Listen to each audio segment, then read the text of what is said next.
I would like to show you a use for kale that you might not have considered. Our kids actually really like these.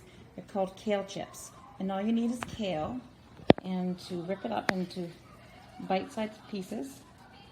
And then I'm going to put just a little bit of olive oil in there. Stir it up. You don't want it to be too much olive oil because they'll be soggy, they won't crisp up.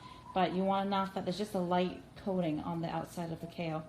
And then you add salt. I don't have any measurements. You can look up the recipe online, but I always do everything in big proportions.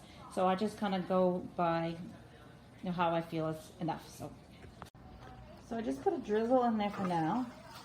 And I'll keep stirring. You have to stir quite a bit to make sure that it's dispersed evenly through. And then I'll examine to see if it needs a little bit more. But you actually use a lot less than you would think. It's actually looking like I'm not going to need to add any more when I'm done stirring it up. There, once you have it all stirred and slightly coated, you're going to want to add some salt. Don't add too much. But just enough to give it a little bit of seasoning. And stir that up as well. And again, take your time at it. You want to make sure it's evenly dispersed amongst the kale and you don't have some kale with a lot of salt. Next, you want to spread it just single layered onto a baking sheet. Do not pre-spray your baking sheet.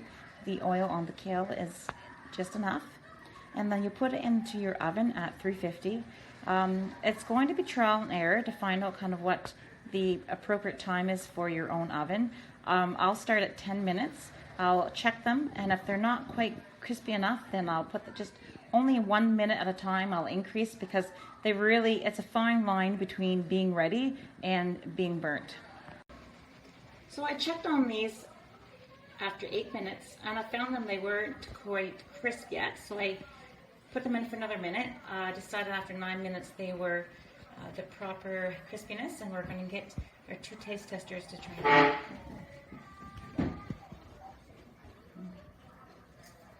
It's not very hot. Did you hear that crunch? Come on a little closer. Okay. Crunch again. Yeah, that crunch tells me they're right.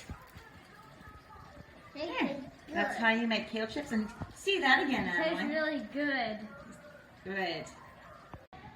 You can make a big batch of these, and if you don't eat them right away, put them in a Ziploc bag and just tuck them away for the next day. Every day they tend to lose their crispiness, so you're going to want to eat them up in probably the first 3 days.